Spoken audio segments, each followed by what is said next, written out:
Bienvenue au balado des psychologues au travail, le balado qui vise à faire connaître la psychologie du travail et les différentes façons d'incarner cette profession. Dans cet épisode, on s'entretient avec Sarah Leblanc, pour qui la psychologie du travail, c'est... J'interviens sur des individus. Par exemple, je peux faire du coaching. Je peux intervenir sur des groupes, des équipes. Fait que c'est comme je le mets tantôt, le climat de travail, la consolidation d'équipe. Ou je peux aussi intervenir sur toute l'organisation. C'est là où, des fois, je vais concevoir des programmes RH, je vais coordonner des sondages, je vais concevoir des outils pour les employés ou pour les gestionnaires. Fait que, en gros, je réponds à cette question-là par beaucoup d'exemples. On parle de développement organisationnel, de télétravail et de travail hybride, ainsi que de l'importance de l'intelligence émotionnelle. Si ce n'est pas déjà fait, allez vous abonner au balado sur votre plateforme préférée des psychologues au travail. Maintenant, allons rencontrer Sarah et découvrir comment elle incarne la profession. Bonne écoute! Bonjour Sarah. Bonjour Guillaume. Bienvenue à cet épisode de balado des psychologues au travail. Merci de me recevoir. Merci à toi pour ton temps aussi d'avoir accepté de participer, de venir te joindre à la série d'épisodes. Commencer par les présentations, on se connaît déjà brièvement, mais je te laisserai peut-être te présenter pour le bien du balado. Oui, on s'est connus en fait à l'université. On a tous les deux fait notre doc en psychologie du travail à l'université de Sherbrooke. Donc, je suis comme toi psychologue. C'est pourquoi tu m'as invité sur ton balado. Donc, je suis très contente de pouvoir venir parler un peu de mon parcours. Puis, je tiens à dire d'entrée de jeu à quel point je trouve que ton balado, c'est une bonne idée. J'aurais vraiment aimé ça l'écouter il y a à peu près 10 ans. Ça m'aurait été vraiment utile. Ah, merci. C'est vraiment... c'est un peu ça l'idée. Moi aussi, je me disais, là, 10 ans, avoir découvert ça, plutôt que l'avoir découvert dans le processus de bac en psycho, ça aurait pu m'éclairer un peu plus, mais content de savoir que toi aussi. Tu mentionnes, tu sais, d'entrée de jeu, effectivement, même université, même parcours, psychologue tous les deux. Dans ton quotidien professionnel, c'est-tu comme ça que tu te présentes aussi, psychologue? Je te dirais que ça varie. Oui, je mentionne que je suis psychologue. Je vais utiliser soit psychologue organisationnel ou psychologue du travail. Hmm. On dirait que je n'ai pas encore choisi lequel que je préfère pour être plus clair parce que c'est pas un métier qui est très connu.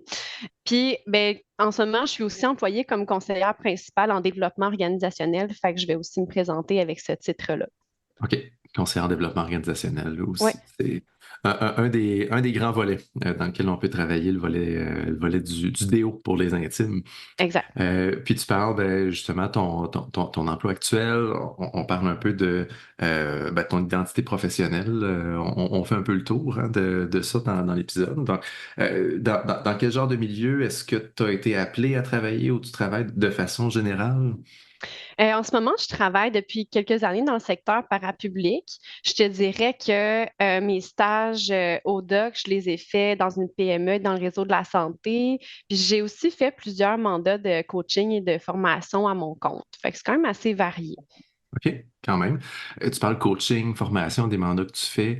Tu parlais de développement organisationnel aussi tantôt. Fait que tu touches quand même à plusieurs choses, là.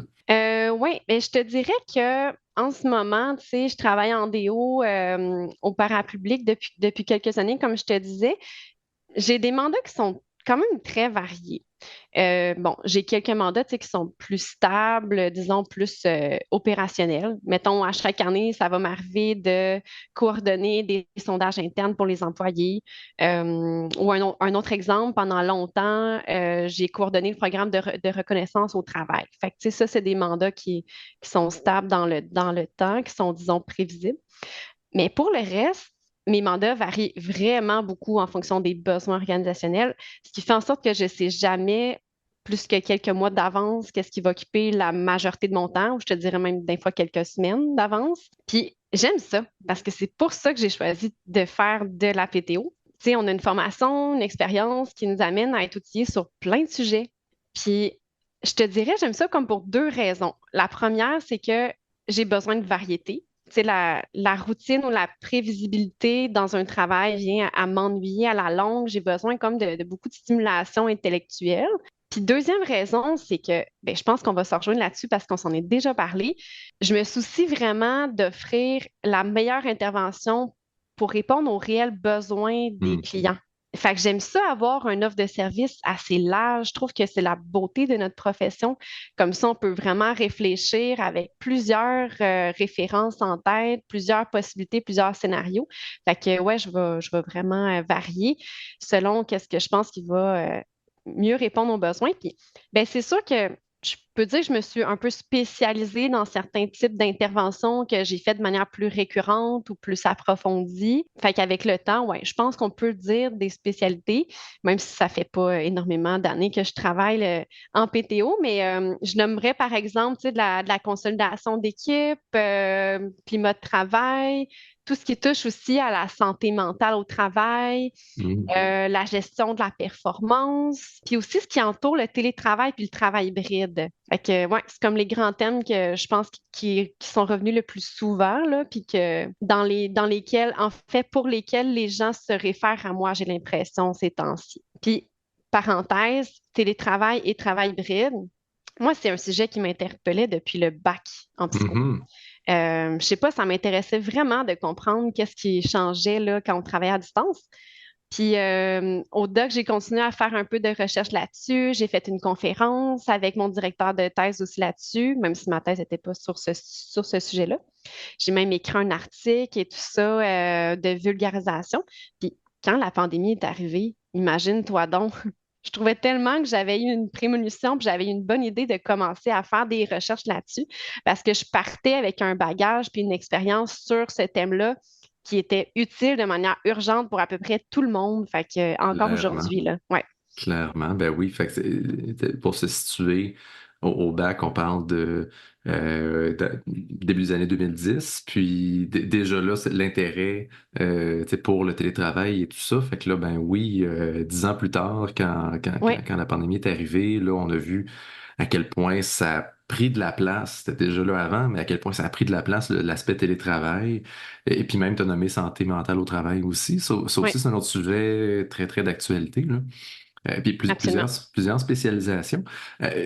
Comment comment t'en es arrivé à ces spécialisations-là? Tu me parles de plusieurs éléments, consolidation d'équipe, climat, santé mentale au travail, gestion de la performance, télétravail. Tu m'as parlé un peu de télétravail, l'intérêt que tu avais, le volet de plus de recherche, d'articles que tu as écrit aussi.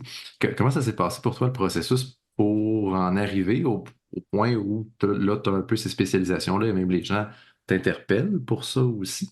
Ça s'est passé comment? C'est une bonne question.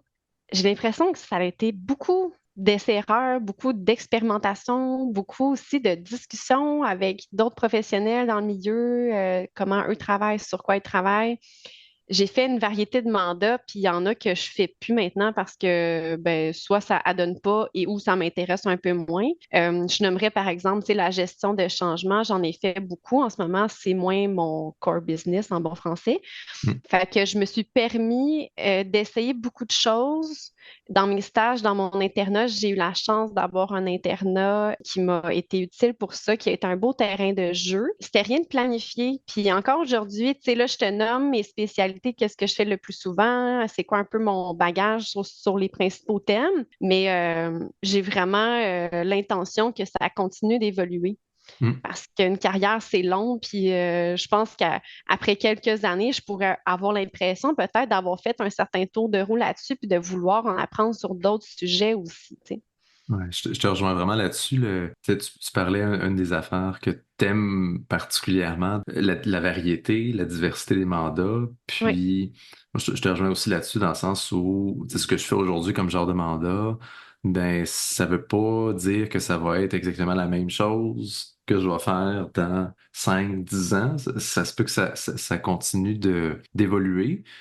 Puis ben, en tout cas, je vais pas parler pour toi, pour ma part, quand même, une grande part de curiosité, puis le fait que j'aime apprendre m'amène souvent à me dire, ah tiens, mais ça j'ai pas touché beaucoup, puis ça me tente de développer ça, puis on peut, étant donné qu'il y a beaucoup de mandats possibles, beaucoup de domaines de pratique, là. vraiment, oui, tout à fait. Fait que c'est parti, tu avais un intérêt, tu l'as essayé, je comprends qu'il y a eu des mandats, tu as discuté avec des gens, tu as essayé des mandats aussi, puis ça s'est construit un peu comme ça, sans que ce soit quelque chose qui était nécessairement prévu au départ, là.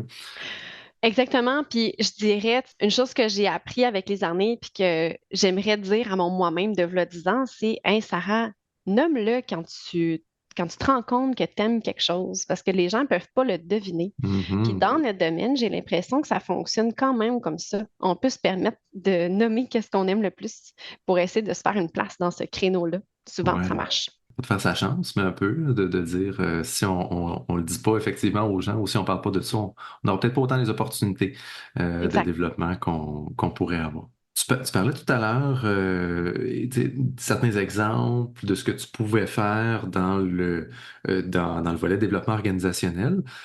Coordonner des sondages employés, des programmes de reconnaissance aussi. Moi, j'aurais une première question un peu plus générale, puis après ça, une autre pour aller explorer concrètement, ça peut prendre quelle forme. Des fois, on parle de sondage employé, programme de reconnaissance, des termes qu'on peut entendre dans le milieu de travail, mais tu sais, ton apport peut avoir l'air de quoi. Mais avant ça, on parle de développement organisationnel, tu me parles de ça, pour moi, c'est assez évident aussi parce que j'ai pu évoluer là-dedans aussi, mais je serais Mhm. curieux, je serais curieux de savoir, puis écoute, je te pose la question, je me la pose aussi, là, je pourrais contribuer avec toi au niveau de la réponse, mais si on avait devant nous, avec nous, une personne là, qui connaît pas tu sais, ce qu'on fait, puis on parle de développement organisationnel, tu sais, qui est un terme quand même, je veux dire, un long mot, là, Oui, vraiment. qui peut être un peu vague aussi ou un peu flou, mais comment est-ce que tu expliquerais c'est quoi tu sais, à quelqu'un qui connaît pas nécessairement ça, le développement organisationnel? Hey, je te dirais, j'évite un peu la question Oui. habituellement parce OK. que je trouve que c'est difficile de le définir. C'est vrai que Mais c'est pas non, je facile, blague, hein. là, c'est important, là, je définis souvent qu'est-ce que je fais. C'est juste que ma réponse est toujours longue. Des fois, j'aimerais ça pouvoir répondre, tu sais, dire aux gens, Hey Sarah, qu'est-ce que tu fais dans la vie? Puis juste pouvoir dire, mettons, je suis comptable, tu sais. Là, fin, tu sais. C'est simple, c'est clair, c'est un métier standard, que quand tu étais au primaire, tu savais que ça existait, tu sais. Mais non, on vivra jamais ça, nous autres, je pense, en tout cas, du moins, vraiment pas tout de suite. Mais sans blague, tu sais, quand je dis que je suis psychologue du travail, la première chose que je précise, c'est que je ne fais pas de la psychothérapie, mais je Mm. fais plutôt des interventions directement dans le milieu de travail. Ouais. Je précise des fois non plus que je ne suis pas dans un programme d'aide aux employés. Tu sais, il y a comme plusieurs nuances, là. Mhm. Euh, Puis, ce qui aide, on dirait, à bien me faire comprendre, c'est que je dis que j'interviens sur des individus. Par exemple, je peux faire du coaching. Je peux intervenir sur des groupes, des équipes. Fait que, c'est comme je le mets tantôt, le climat de travail, la consolidation d'équipe. Ou je peux aussi intervenir sur toute l'organisation. C'est là où, des fois, je vais concevoir des programmes RH, je vais coordonner des sondages, je vais concevoir des outils pour les employés ou pour les gestionnaires. Fait en gros, je réponds à cette question-là par beaucoup d'exemples parce que sinon, je n'arrive Mm. pas à me faire comprendre. Je ne sais pas si tu as d'autres trucs à me donner, n'hésite pas, je suis vraiment preneuse. Ouais, ben, écoute, je fais une proposition aussi là-dessus. Je suis bien d'accord avec toi. Puis moi aussi, des fois, je sais pas trop par quel bord le prendre, ce point-là. Il y a aussi, je rajouterais la finalité, ou, tu sais, de dire, ben, dans le développement organisationnel, tu sais, il y a effectivement beaucoup de niveaux d'intervention, beaucoup d'exemples. Je pense que ça l'aide à mettre le concret là-dessus. Puis, ben, moi, j'aurais le goût de proposer de dire que souvent aussi les interventions qu'on fait, assurément celles que tu fais, c'est aussi pour amener ces personnes, ces équipes, ces organisations-là à mieux fonctionner ou du moins, tu sais, oui, souvent on nous interpelle parce qu'il y a un problème à régler, là, un problème de nature humaine, mais où ça peut être aussi juste comment est-ce qu'on peut fonctionner encore mieux. Si on prend l'exemple du coaching, ben t'offres un cadre, un processus pour qu'une personne puisse développer ses compétences à travers ce coaching-là, possiblement devenir, pour prendre un peu l'image, la meilleure version d'elle-même, là, tu sais, pour Mhm, pouvoir se développer. Puis j'ai l'impression qu'au niveau de l'individu, de l'équipe, tu sais, ça peut prendre bien des formes, toujours un peu dans cette optique-là qu'on travaille. En tout cas, c'est un peu l'idée que je me fais aussi de ce qu'on fait, là. mais c'est vrai, puis, tu sais, si on prend le terme, mettons, développement organisationnel, bon, par définition, les mots le disent, c'est pour développer l'organisation. Tu sais. Bon, Mm. comme ça ne veut pas dire grand-chose, mais moi, je dirais que toutes les interventions qu'on fait en DO, j'ai l'impression qu'on finit par agir beaucoup sur la culture organisationnelle. Mm. Mm. Ça peut prendre du temps, mais c'est comme l'accumulation de plein de petites interventions à plein de niveaux différents, sur plein de sujets différents, qui au final vont nous aider à amener la culture ailleurs pour être, par exemple, plus bienveillante, tu sais, en limitant les risques pour la santé mentale, en améliorant la collaboration. Tu sais, il y a plein de choses à travers ça, mais Je trouve que de parler de culture organisationnelle, ça peut être un bon moyen aussi, là. Ouais, mais ouais. Oui, puis c'est vrai que à terme, c'est souvent un impact là-dessus qu'on souhaite avoir, de Ouais. comment les gens font les choses ici. Il y C'est a quoi les des... comportements qu'on veut Ouais. voir plus, qu'on veut voir moins? Puis ça se reflète à travers la culture dans différentes organisations. Merci d'avoir tenté, effectivement, d'avoir amené un élément de réponse à cette question-là, qui est pas facile, qui est pas facile, certainement. Aussi, l'autre question que j'avais, c'était en lien avec des mandats que tu mentionnais, tu sais, coordonner des sondages employés, des programmes de reconnaissance aussi. Écoute, un ou l'autre, on pourrait les passer un après l'autre, mais quand tu parles de coordonner des sondages employés, concrètement, qu'est-ce que tu es amené à faire dans ce mandat-là? Mais tu sais, j'ai des mandats qui sont, tu sais, je vais reprendre l'appellation, là, qui sont avec toute autre tâche connexe dedans, là, dans le sens que je fais pas toujours des tâches qui sont des tâches exclusives aux psychologues du travail. Ça Mhm. m'arrive de gérer des listes de courriels d'employés, puis ce genre de choses-là, de préparer les communications, mais ma valeur ajoutée en tant que psy sur ces dossiers-là, ça va être de réfléchir à qu'est-ce qu'on veut mesurer dans un sondage, pourquoi, comment on le mesure. Mhm. Après ça, comment on l'analyse, comment on fait du sens avec les chiffres, les résultats d'un sondage. Puis, dans plusieurs cas, c'est moi aussi qui m'occupe de faire les rapports. Fait que comment après ça, je le synthétise, je dis les constats pour que les décideurs, là, si on veut, au niveau RH ou au niveau de la direction, puissent lire ça puis se dire, OK, voici ce que j'en comprends de ce que mes employés vivent, puis voici les pistes d'action qui s'en dégagent, puis qu'est-ce qu'on pourrait faire comme prochaines étapes, tu sais.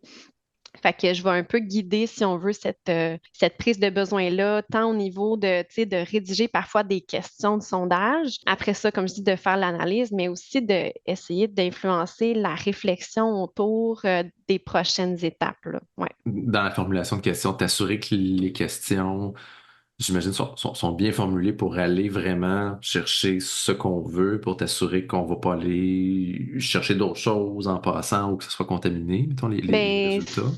c'est là où tous nos cours de méthode Mhm. quantitative et de statistiques sont utiles. Les cours que moi, au bac et au doc, bon, je trouvais un peu plus lourds, un peu moins le fun, mais finalement, je les trouve très utiles. Je suis contente d'avoir investi du temps là-dedans parce que c'est vraiment, encore une fois, une valeur ajoutée que je trouve qu'on a là, dans ce type de mandat-là Un de segment. comme pouvoir réfléchir, tu sais, aux qualités psychométriques, là, tu sais, la validité, la fidélité, là, pour ceux qui sont familiers avec ces termes-là, là, mais Nos enseignants de métaux vont être bien je serais contents fière de nous, ben oui. d'entendre ce segment-là.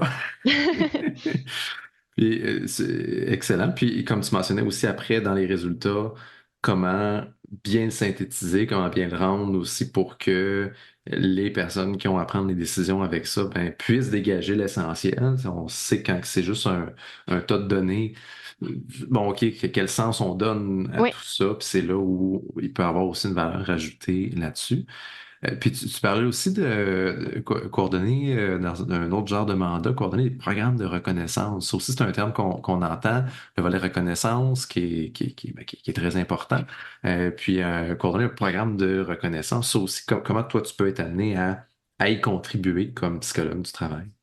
ouais, ben c'est une bonne question. Tu sais, autant pour un programme portant sur la reconnaissance au travail ou tu sais, un autre sur lequel j'ai beaucoup travaillé, puis je travaille encore, c'est le programme de la gestion de la performance, ou bon, on peut aussi l'appeler l'appréciation de la contribution, qui est le terme plus à la mode, disons. Mm. Pour ce genre de programme-là, RH, mon rôle, ça va être d'une part de faire une vigie, un benchmark, des recherches sur qu'est-ce qui se fait en ce moment, cette année, là, le plus actuel dans les organisations. C'est quoi que les études scientifiques aussi disent parfois pour venir appuyer certaines décisions qu'on va prendre. Pour la reconnaissance au travail et la gestion de la performance, là, ça peut prendre tellement de formes variées selon l'entreprise dans laquelle on travaille. Il faut réfléchir à quel impact on veut avoir, mais il faut aussi réfléchir à qui sont nos employés, nos équipes, qu'est-ce qu'ils ont besoin dans le contexte dans lequel ils travaillent. Tu sais. Fait que ça va être aussi de venir le personnaliser là, pour que ça ait le plus d'impact possible, que ça soit le mieux reçu possible pour les personnes qui vont le vivre. Là, tu sais. Puis après ça, ben, Je peux encore une fois être utile pour les communications entourant ça. Je peux aussi faire des consultations des employés ou des gestionnaires là, qui sont concernés pour aller valider leurs besoins, leurs préférences à eux pour qu'on vienne s'y coller un peu plus. Fait qu'il y a comme toujours une phase de recherche, après ça, une phase de proposition de plus personnalisée. Puis après ça, je viens à coordonner ce programme-là ben, avec mon équipe RH là, pour que ça continue à vivre. On peut même aller mesurer aussi la satisfaction des gens et l'impact qu'on a en continu, là. Pour s'assurer au final que les actions qu'on met nous donnent les résultats souhaités. Exactement, oui. Ouais. Puis ça, ben, c'est super important ce que tu mentionnes en termes de reconnaissance. Là, pour avoir vu, ou en tout cas, beaucoup de gestionnaires qui soit savent pas trop comment s'y prendre pour offrir de la reconnaissance, pour avoir un bon impact aussi, ou même des fois des tentatives de reconnaissance qui virent pas comme on voulait parce que c'est pas comme ça qu'on souhaite être reconnu ou pour certains, ça peut paraître des fois faux, tu sais, des histoires de reconnaissance qui virent, ça tombe vraiment à plat, les tentatives de reconnaissance qu'on essaie d'amener, puis même qu'il peut avoir un certain, ben là, sont-ils en train d'essayer de nous avoir avec ça? Bref, ça peut même amener plus de méfiance si on prend pas le temps d'écouter d'emblée. Mais oui, puis c'est vrai qu'il peut y avoir une certaine maladresse Mm. parfois quand on veut tellement reconnaître, là. Parce que oui, je pense que les organisations, les gestionnaires d'équipe, tu sais, comprennent l'importance de la reconnaissance. Comme tu dis, c'est plus dans le comment des fois que ça coince. Mais moi, je dirais que le mot d'ordre là, par rapport à la reconnaissance, pour moi, c'est vraiment l'authenticité. Mm. Si tu es authentique, même si tu te trompes, tu vas pouvoir le rattraper. Ouais. Si c'est forcé, l'autre personne, elle va le sentir. Voilà.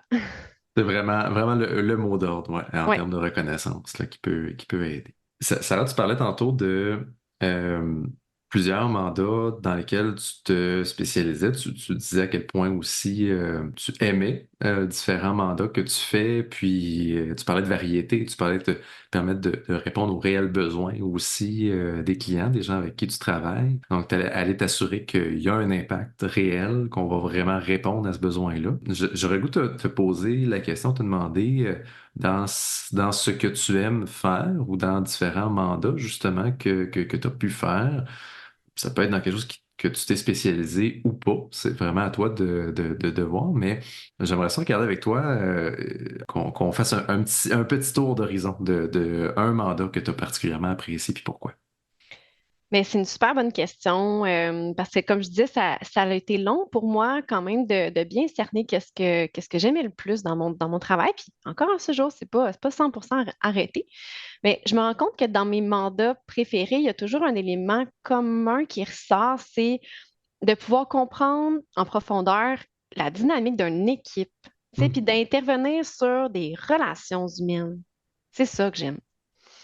J'aime ça aussi le faire en un à un, tu sais, mais on dirait encore plus auprès d'une équipe.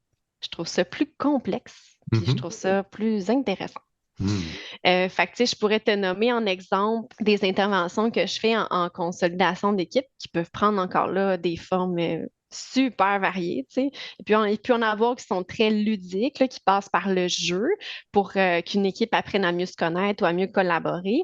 Mais on peut avoir aussi des ateliers plus sérieux, par exemple, qui sont centrés sur la discussion de nos valeurs au travail, où est-ce qu'on vient parler en détail de qu'est-ce qui est important pour nous, qu'est-ce qu'on aimerait que nos collègues fassent davantage et tout ça. Fait que pour illustrer un peu plus concrètement, puis il peut aussi avoir d'autres types de considérations qui sont basées sur, mettons, un test psychométrique qui peut venir donner, si on veut, ben, le mot est fort, là, mais un petit diagnostic d'équipe sur les forces et la complémentarité de chaque personne, de chaque membre du groupe. Puis j'aime ça, faciliter ces discussions-là en équipe. J'aime ça, pouvoir être la personne qui va poser les bonnes questions sur des thèmes peut-être un peu plus vulnérables, un peu plus sensibles.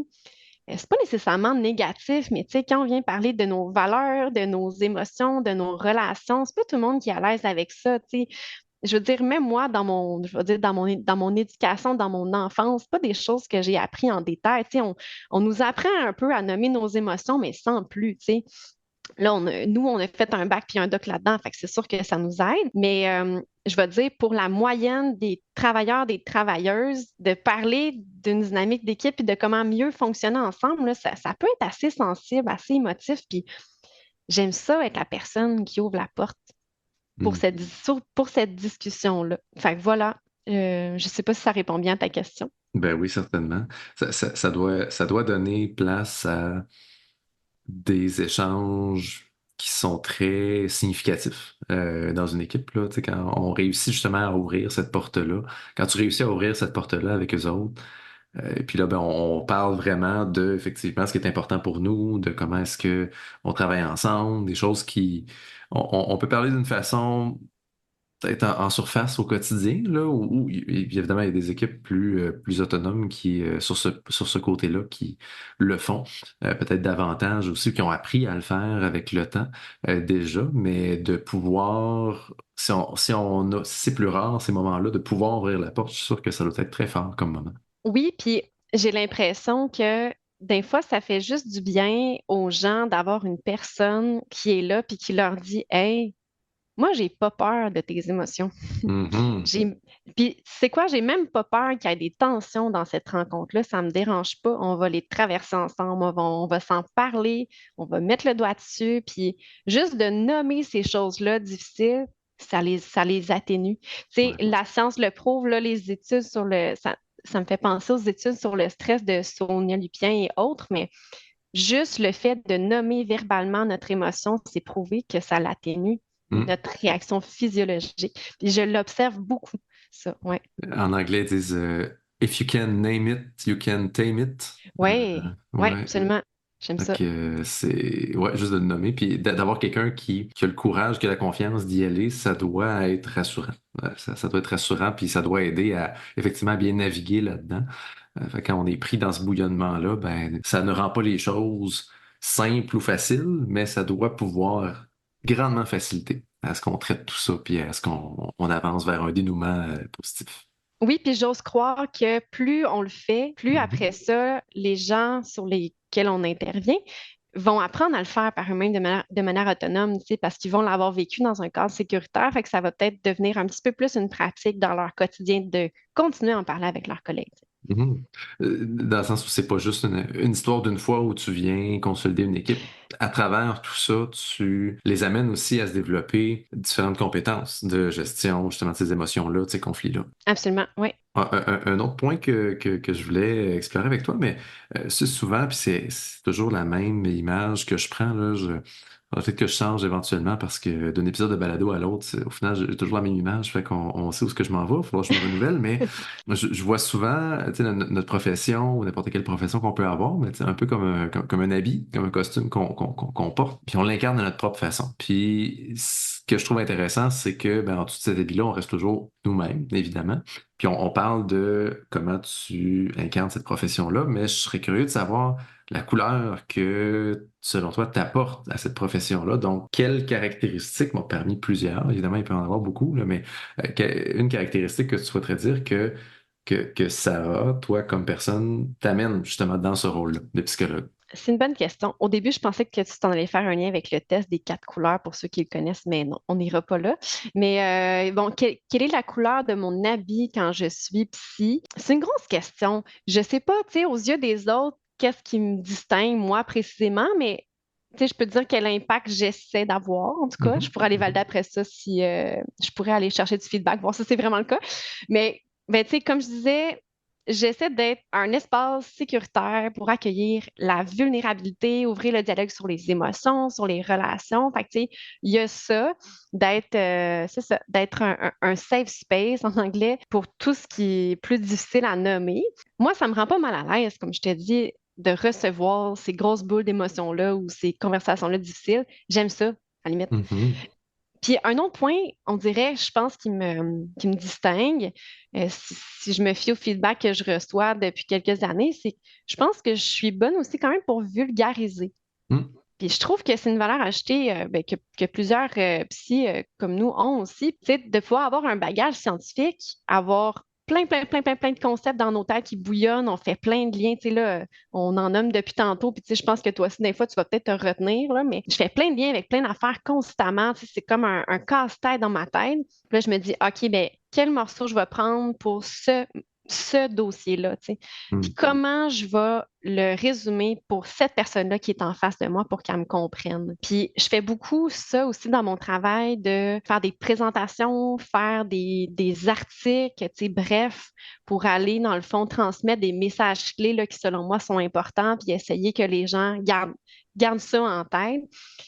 Moi, dans ma tête, je serais capable de faire une thèse sur chacun de ces sujets-là, mais je suis aussi capable de le faire en 200, 400 mots, tu sais. Fait que vulgariser, entre autres, amener ou partir de cet aspect-là complexe, comprendre ce qui peut être complexe, puis réussir à le simplifier, du moins à en parler d'une façon un peu plus simple. Tu sais, tu parles de liens qu'on fait tout le temps, puis je me rejoins aussi beaucoup dans ce que tu dis, là. Mhm. Mais d'être capable de retirer aussi l'essentiel, ou du moins de donner un sens à tout ça, puis d'amener l'essentiel là, dans tes interventions, puis dans ce que tu fais. Exact. Mais ceci étant dit, je me rends compte que je suis une personne qui parle beaucoup. Fait que oui, je suis capable de vulgariser, mais parfois, faut que je me gère la machine à parole. Fait que sur ce, je te passe la parole, Guillaume. Ça fait des résumés qui peuvent être un peu plus longs. Ben, tu sais, c'est pas de ma faute, je suis juste trop passionnée. Je suis désolée. Ben voilà. Alors, mais quand on est passionné, on peut en parler très, très longtemps. Exact. Malgré le fait qu'on peut vulgariser très bien des sujets qu'on parle.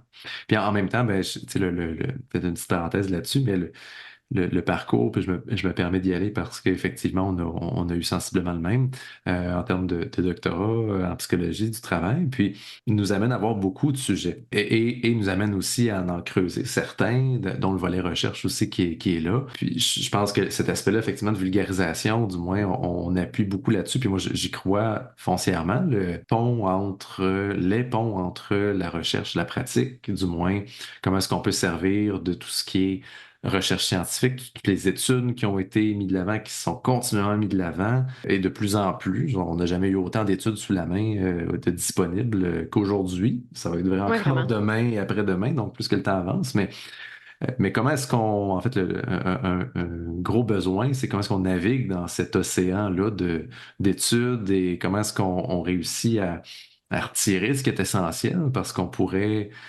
pourrait décider de vouloir lire le plus possible sur le sujet, puis on aurait deux jobs temps plein juste là-dedans, là. Dans le sens où après, on serait pas en train de faire des interventions, là. Donc, comment est-ce qu'on réussit à naviguer là-dedans, départager, mais et aussi à amener ces petits morceaux-là très pertinents qui vont avoir un impact dans nos pratiques? Comment est-ce que tu sais, ça doit passer par une simplification, par une vulgarisation, rendre ça concret aussi. Tu sais, on parle pas de reconnaissance tout à l'heure, ou même santé mentale au travail. Tu sais, je prends cet exemple-là.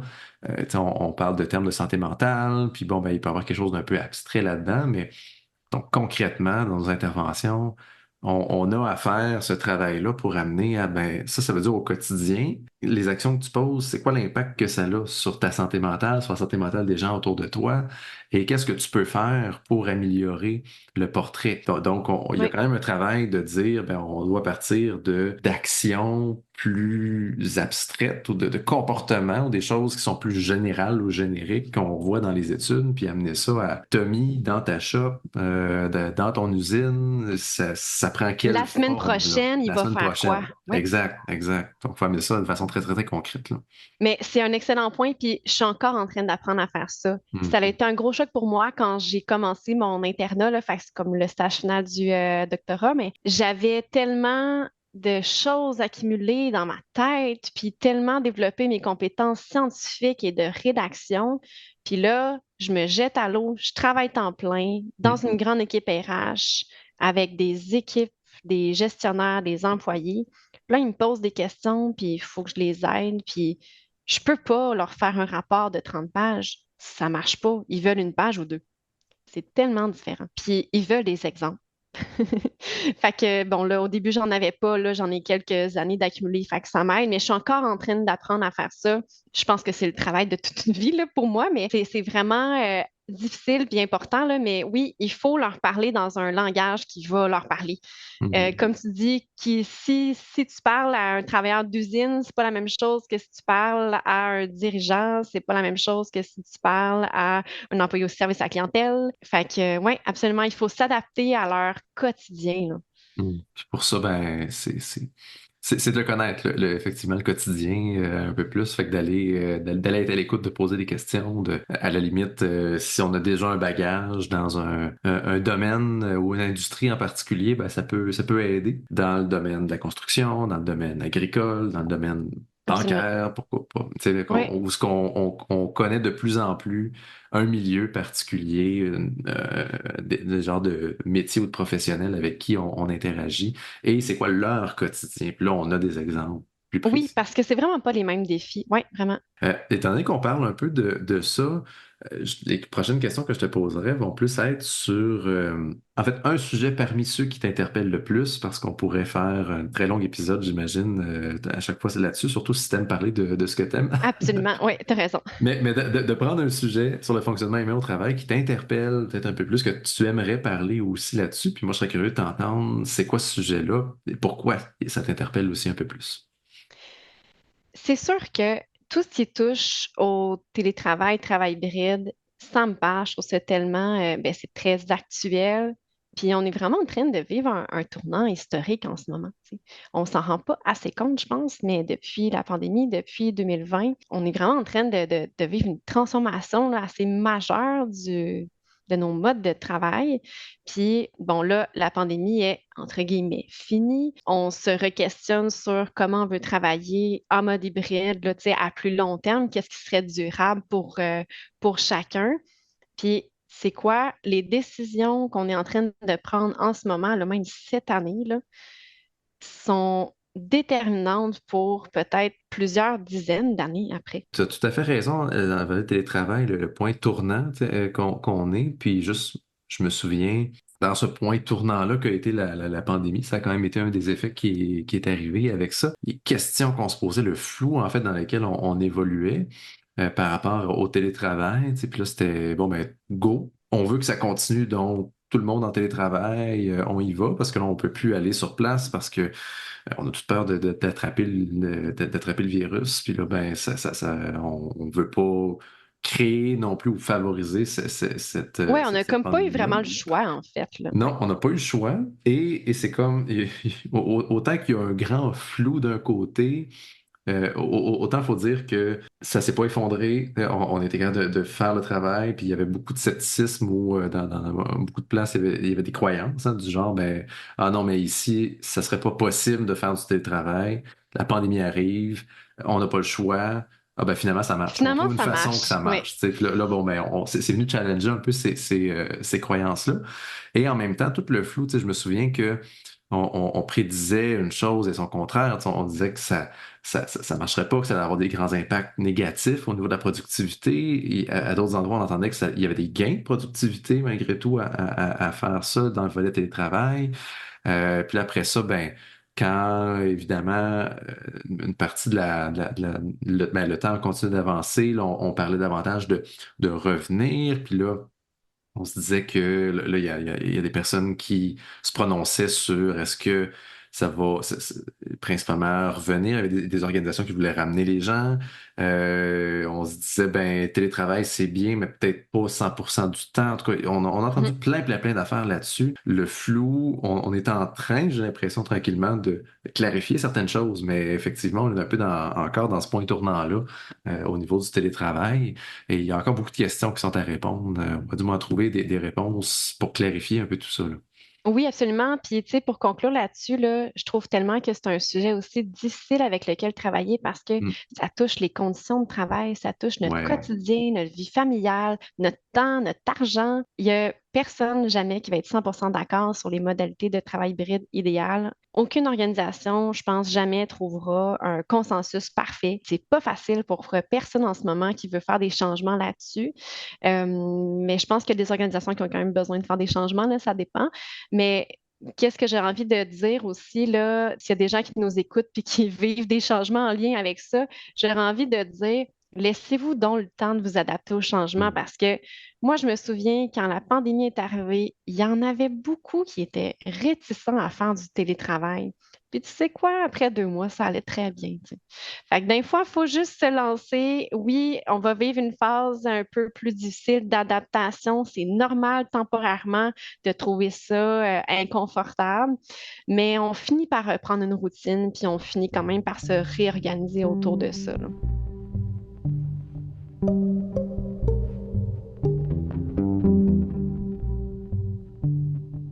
Puis sinon, je vais m'en permettre un deuxième. Après ça, j'arrête, promis, Guillaume. Mais Vas-y. tu sais, sinon, quand j'entendais ta question, bon, quel sujet t'interpelle le plus, tu sais, puis on disait tantôt, là, tu sais, parmi, je veux dire, tous les concepts, les théories qu'on a appris aussi à travers notre parcours doctoral et tout, moi, j'ai l'impression que dans la grande majorité de mes mandats, j'en reviens très souvent à parler de l'intelligence émotionnelle. Mhm. Bon, il y a le modèle de Daniel Goleman pour ceux qui sont intéressés à aller voir, mais tu sais, de comment je suis consciente de mes propres émotions, comment je les gère, comment je les nomme, comment aussi je suis consciente des émotions des autres, puis comment je gère mes relations dans ce contexte-là. Tu sais, c'est comme les 4 grands volets, là. Puis on dirait que c'est un modèle qui m'habite depuis que j'ai commencé à travailler en psychologie du travail, puis je le trouve tellement central à tous les autres thèmes dont on parle depuis tantôt, là. On dirait que ça s'y rattache pas mal tout le temps. Puis comme je disais, je trouve que la gestion de nos émotions puis de notre communication avec les autres, c'est tellement quelque chose sur lequel on devrait être outillé, là, vraiment, dès qu'on est enfant, plus en détail que ça, on s'éviterait tellement de problèmes. Ouais, vraiment. Puis, as-tu l'impression que c'est un sujet dont on parle pas suffisamment dans les organisations? Mais je pense qu'on n'en parle jamais assez, là. Mais On pourrait en oui, parler j'ai. plus. On pourrait en parler plus. Mais oui, puis tu sais, on peut faire des formations là-dessus, par exemple. Je pense qu'il y a beaucoup d'entreprises qui font ça. Il y a beaucoup d'offres de formation continue, là, tu sais, grand public sur ces thèmes-là. Mais pour moi, ça passe par beaucoup plus que de la formation. Tu sais, c'est vraiment quelque chose qu'on doit habiter dans notre quotidien en tant que psy ou que professionnel RH, en tant que gestionnaire d'équipe, en tant qu'employé, tout ça. Puis ça va nous prendre du temps là, avant de pleinement l'habiter quand on n'est pas familier avec ça à la base. Mais oui, je pense que ça devrait faire partie. Tu sais, je parlais tantôt de la culture organisationnelle. Je trouve que ces principes-là de bien communiquer aux autres et de bien gérer mes propres émotions, c'est des compétences clés aujourd'hui pour tous les travailleurs et travailleuses, peu importe quel niveau, quel domaine, là. Même ceux qui disent pas tant être en interaction avec d'autres gens dans le cadre de leur travail, bien, vous avez quand même ce besoin-là. Il n'est pas sur les mêmes sujets, dans les mêmes contextes, mais il est quand même présent. Fait que oui, je pense qu'on devrait accorder une plus grande place à ça, là. Hmm. Ouais. Tu t'es permis de parler tout à l'heure, quand on parle d'intelligence émotionnelle, c'est vrai que souvent on pense à Daniel Goleman qui a popularisé beaucoup le concept, et puis un modèle aussi qui a mis de l'avant. Je me permets aussi parce qu'en ce moment, je suis dans la lecture d'un livre, Permission to Feel, pas de... J'en parle en bien, j'étais en train de le lire, là, pas du tout de cote là-dessus en passant. Mais au final, je trouve ça intéressant parce que c'est tout ce que, il y a beaucoup de choses évidemment qui se recoupent et qui c'est similaire. Là, on parle d'identifier les émotions qu'on vit, de les exprimer, de les réguler aussi, donc toutes les compétences qui sont liées à ça. Et je trouve ça intéressant parce que dans la reconnaissance des émotions, autant ses propres émotions, être capable d'identifier, OK, je suis en train de vivre quelque chose qui est plaisant ou pas, qui m'active ou au contraire, dans lequel j'ai pas beaucoup d'énergie, Mhm, et aussi reconnaître les émotions des autres. Donc, est-ce que les autres sont là-dedans? exact. Il y a possiblement, et là, je serais curieux de savoir s'il y a effectivement des recherches qui ont été faites là-dessus, mais possiblement un impact, entre autres avec le télétravail, avec les médias, et pas juste le télétravail, on élargit un peu, là, mais tout le volet numérique dans lequel on vit, tu sais, nos interactions sociales ont aussi jamais été autant numériques. On passe par un Absolument. médium. En ce moment, on est en train de se parler avec un écran interposé. Bon, on se voit, vous ne voyez pas dans le balado, mais nous, on se voit.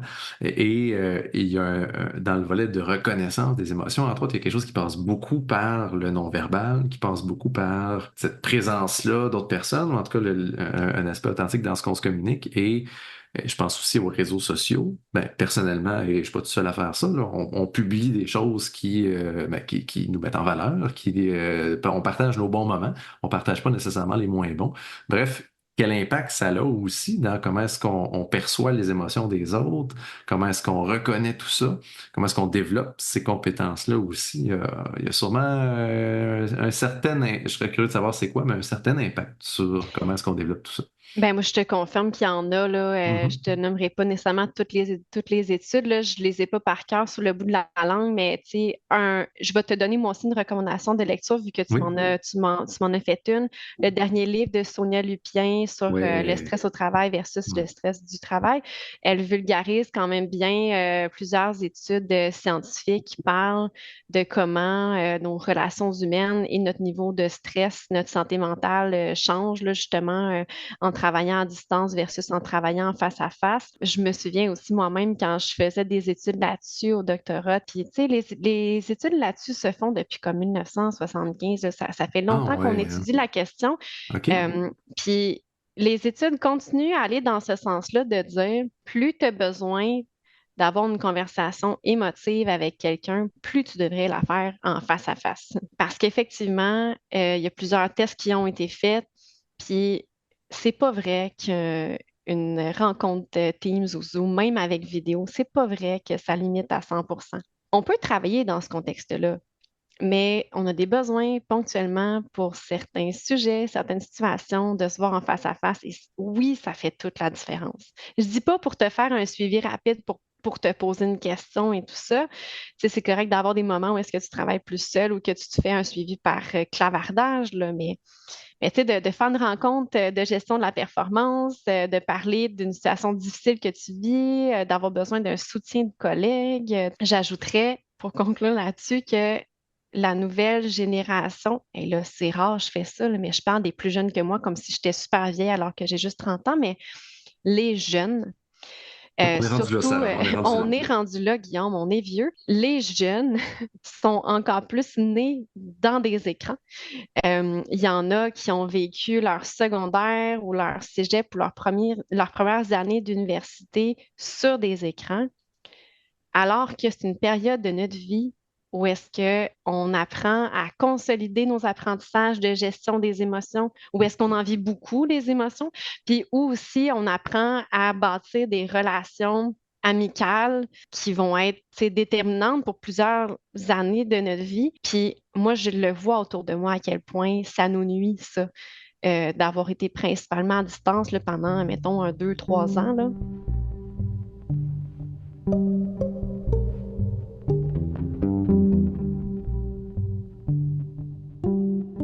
Le but de ce balado-là, des psychologues au travail, c'est entre autres d'offrir une tribune au sujet, à la profession de la psychologie du travail. Fait que, tu sais, évidemment, il y a quelques questions que pouvoir faire le portrait pour pouvoir savoir un peu plus ton quotidien, comment tu incarnes la profession de ton côté, des sujets qui t'interpellent aussi. Puis, ben, il y a toujours à la fin une question un peu plus large, à savoir s'il y a d'autres sujets qui sont en lien avec la psychologie du travail qui te tiennent à cœur et que tu voudrais aborder. Profiter de cette tribune-là pour aborder des sujets qui touchent la psychologie du travail, bref, mais qui parlent de toi puis que tu as le goût de parler. Fait que je serais curieux de savoir, est-ce qu'il y en a des sujets que tu souhaitais aborder en lien avec ça?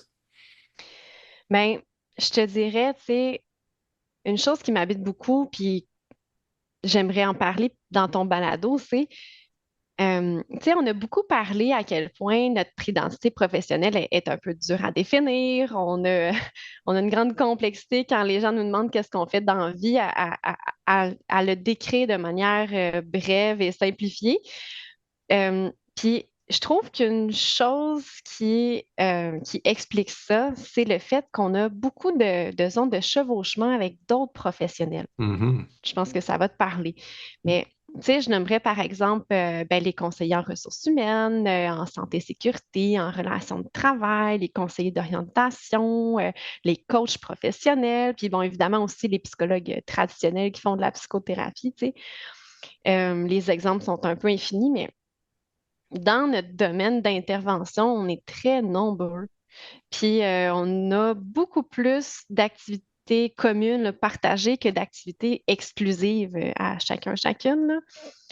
Puis, on dirait que ce que j'aimerais communiquer à travers ton balado, c'est à quel point, moi, je trouve que c'est une bonne chose au final. Au début, Mhm. j'ai trouvé ça vraiment dur, compliqué, parce que je me cherchais là-dedans. Puis là, je me disais, ben là, moi, je suis meilleure pourquoi? C'est quoi ma valeur ajoutée? Tu sais, je sers à quoi à travers ça?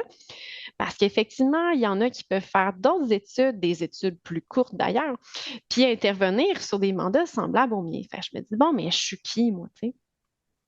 Puis, je me rends compte, en travaillant dans une grande équipe RH depuis quelques années, à quel point c'est le fun quand j'ai fait le switch dans ma tête de nous voir comme étant complémentaires, à quel point ça Mhm. a tout changé. Tu sais, d'avoir cette mentalité-là, de dire, ben, on a chacun, chacune nos expertises, nos connaissances, nos expériences, nos approches, puis aussi d'ailleurs notre personnalité, là, qui fait en sorte que on se complète. Puis j'ai comme lâché cet aspect-là de comparaison ou à la limite de compétition, là. Notre objectif au final est le même, c'est de faire des interventions utiles dans les milieux de travail pour aider les employés puis les gestionnaires, tu sais, à aller mieux, à mieux fonctionner ensemble. Fait que c'est ça que j'ai envie là, de communiquer pour peut-être en inspirer d'autres là, à avoir une réflexion là-dessus.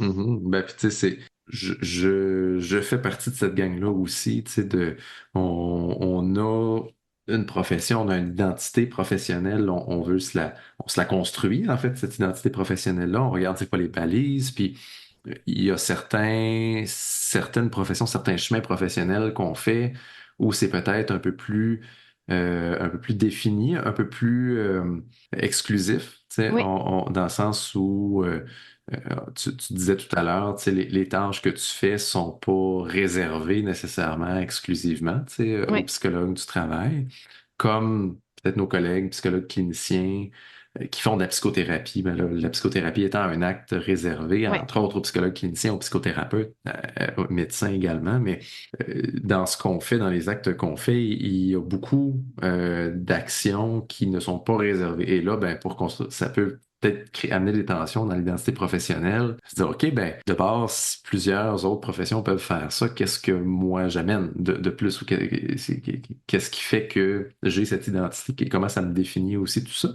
Fait que j'imagine que par comparaison, tu sais, au même titre qu'on développe plus notre identité à l'enfance, à l'adolescence, puis qu'on se dit, ben, moi, je suis comme cette gang-là, moi, j'ai telle caractéristique, non, je suis pas comme eux. Oui. On se définit comme ça. Mais tu as tellement raison de te dire qu'au final, c'est le même objectif, c'est la même finalité, on est complémentaires, puis tu sais, même quand on parle de personnalité, quand on parle de toute la diversité qu'on peut avoir dans le milieu de travail, puis ça vaut pour les professions, j'en suis convaincu aussi, l'important, en fait, ça a une valeur ajoutée si on sait bien en tirer profit de cette diversité-là. Puis ça demande entre autres qu'on se voit comme étant complémentaires, puis qu'on puisse travailler ensemble, puis qu'on se dise, bon, OK, qu'est-ce que j'ai à apprendre d'autres professions? Qu'est-ce que je peux effectivement apporter? Mais il n'y a pas une hiérarchie à savoir qui est meilleur que l'autre. Là, au final, c'est de se dire, ben, qu'est-ce qu'on peut apporter de façon complémentaire dans nos différents mandats. Très pertinent. Autant que le balado. Autant que le balado, ben, pour des choix éditoriaux, fait qu'on vise principalement des psychologues du travail. On veut faire le portrait de cette profession-là, mais ça se veut pas du tout comme quelque chose d'élitiste de dire on parle juste de nous parce qu'on est les meilleurs en quoi que ce soit, là. C'est de pouvoir en parler, de pouvoir faire connaître. Pourquoi pas un appel à toutes ces autres professions-là si on souhaite, souhaite faire aussi des balados pour creuser le volet. Pourquoi pas éventuellement on aura des Pourquoi pas? Oui, descriptions de ces zones de chevauchement-là. exactement. Tu disais, tu avais un ou deux sujets? Ah, ben, écoute, je pense que ça va être ça, là. Ça va être ça, Je pense c'est que bon. c'est dur de faire un lien, de toute façon. Je parle beaucoup en plus, fait qu'arrête-moi. C'est bien correct. Mais écoute, merci beaucoup. Merci beaucoup pour ton temps, pour ta générosité aussi dans tes réponses, à tout ça, à l'aspect concret. Je pense pas que tu as trop parlé non plus. On est là pour ça de toute façon. J'étais là, je te pose des questions pour te faire parler. Fait que je suis complice dans tout ça. Ben, Mais, super. Puis merci à toi d'avoir créé ce balado-là, vraiment. Je trouve que c'est une super belle initiative. merci. Puis au plaisir de se croiser au quotidien, puis de se retrouver prochainement. Certainement. Merci, Guillaume. Merci, Sarah. Vous avez apprécié ce balado? Inscrivez-vous pour ne rien manquer des prochains épisodes des Psychologues au travail. À bientôt!